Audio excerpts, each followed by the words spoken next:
সুপ্রভাত বন্ধুরা, কেমন আছেন সবাই? আশা করি ভালো আছেন। রনিতাস লিটিল হার্টে আপনাদের স্বাগত। আজ সকাল সকাল উঠতে পারিনি, কারণ কালকে ছেলে অনেক রাত করে শুয়েছে, প্রায় 3:30-র সময়, তাই ঘুম থেকে উঠতেও পারিনি সকাল সকাল। ছেলেকে স্কুল পাঠিয়ে দিয়েছি, সকালের সব কাজকর্ম গুছিয়ে দিয়েছি, আর এই রান্নাঘর থেকে আজকে আমার এই ভিডিওটা শুরু করছি। এখানে ছেলে স্টু করে নিয়েছি চিকেনের, এখানে চিকেন রান্না করছি, এখানে ভাত হয়ে গেছে, এখানে ফুলকপি হচ্ছে, আর এখানে বেগুন ভাজা হচ্ছে। এখনও বেগুন ভাজতে বাকি আছে। আর এই ধনেপাতা পেঁয়াজ কেটে নেবো, কারণ ভাতে আলু দিয়েছি, আলু ভাতে মাখানো হবে। তারপর চলুন রান্না করে নিয়ে তারপর আপনাদেরকে দেখাবো। লাস্ট তো তখন দেখলেন রান্না চলছে, তারপরে রান্না করে যাবতীয় সব কাজকর্ম করে সব গুছিয়ে নিয়ে ওপরে চলে এসেছি। আজকে শুক্রবার, তাই সব কাজ ফাস্ট করতে হবে। দুপুরে সবাই তাড়াতাড়ি লাঞ্চ করবে আজকে নামাজ পড়ে এসে, তার জন্য এই যে ঘর গুছিয়ে নিয়েছি। এবার তাড়াতাড়ি করে ঘরটা মুছেও নেব, মুছে জামা কাপড় আছে কটা, সেগুলো কাচতে যাব। এই তারপরে স্নান করে নেব। চলুন পরে দেখা হবে আবার। ঘর মুছে কাচাকুচিও মিটে গেছে। ছেলের ব্যাগ কেচেছি আজকে, ছেলে আজকে অন্য ব্যাগ নিয়ে স্কুল গেছে। ব্যাগটাকে খুব নোংরা করেছে, আর রোজ জল ঢালবে ব্যাগের ভেতরে, বই কটাও ভিজে গেছে। কাঁচা কমপ্লিট হয়ে গেছে। এবার যাব স্নান করে নিই, তারপরে লাঞ্চের সময় আপনাদের সাথে দেখা হবে। দাঁড়ান, আজকে আপনাদের আর একটা জিনিস দেখাবো। এই যে এই ঘরটাতে এই যে সব জামা কাপড় এগুলো যে আছে, সব কাচাকুচি জামা কাপড়, সব পরিষ্কার ক্লিন করা। এই সব জামা কাপড় যাবে লন্ড্রিতে আয়রন হতে। হাজব্যান্ডকে বলছি যে জামা কাপড়গুলো দিয়ে এসো, সব জামা কাপড় জমে পড়ে আছে, লন্ড্রিতে দিয়ে এসো। আজকে যাব কাল যাব করে তার সময় হচ্ছে না। এই এত জামা কাপড় রোজ কাচা হয়, কিছু কিছু করে রোজ কাচতে হয়। জামা কাপড়ের লাট পড়ে আছে, কি জানি কবে আয়রন হতে যাবে। আজকে দেখি জোর করে পাঠাতে হবে, না হলে এগুলো আর আয়রন করা হবে না।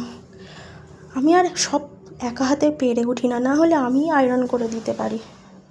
যখন খুব যেটা এসেন্সিয়াল হয় সেটা আমি একমাত্র আয়রন করে দিই। আর ভালো লাগে না সারাদিন এইসব কাজকর্ম করে আবার জামা কাপড় আয়রন করতে। চলুন এবার নিচে যাই।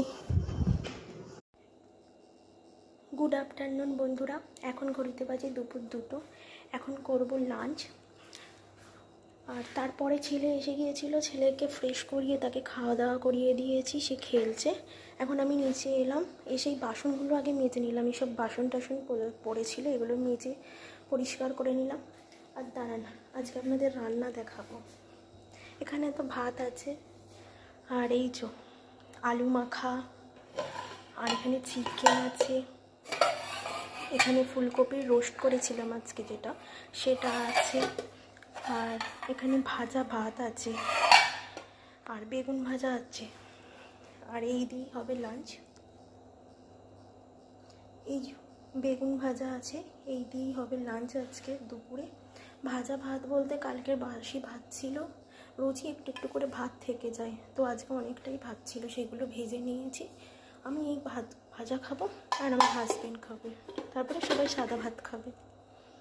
চলুন সবাইকে খেতে দিয়ে দিই, আর আমিও আমার খাবারটা নিয়ে নিই, পরে দেখা হবে। আজকের দুপুরের লাঞ্চ ভাত, এখানে চিকেন, এখানে ফুলকপির রোস্ট আছে, বেগুন ভাজা, আর আলু চোখা। এই দিয়ে আজকে দুপুরের লাঞ্চ। চলুন আমি খাই, আপনারাও খান। আওয়ান আজকে স্কুল থেকে ফেরার পথে এই খেলনাগুলো কিনেছে। দেখুন, ওর এই ডক্টর সেট ছিল আগে, কিন্তু ওটা ও পুরনো হয়ে গিয়েছে বলে ও সবাইকে দিয়ে দিয়েছে। কি দেখবো? আমার পেট লাগেনি। এই যে ওই ডক্টর সেটগুলো নিয়ে এখন খেলা করতে বসেছে স্কুল থেকে এসে। তোমার তো এরকম ছিল। আরে তুমি যদি পেটটা রাখবে, আমার পেট করেনি। আরে তুমি আসো। না না না, আরে আসো। না না না পাটা না, আমি ইনজেকশন নেব না। তুমি টানো তো তুই টাটা। আমি তোমার পেশেন্ট এখন। তুমি আমায় দেখছো? আমার কিছু হয়নি। তোকে দেখতে হবে, দাঁড়া। দেখি, দেখুন। তুমি কি বড় হয়ে ডক্টর হবে? দাঁড়াও। তুমি কি বড় হয়ে ডক্টর হবে আমান? তুমি বড় হয়ে ডক্টর হবে? কি হয়েছে আমার? তোমার ব্যথা লেগেছে। আমার ব্যথা লাগেনি, খালি উল্টো পাল্টা বলে। কি হচ্ছে, কি হচ্ছে? পায়ের টাটা।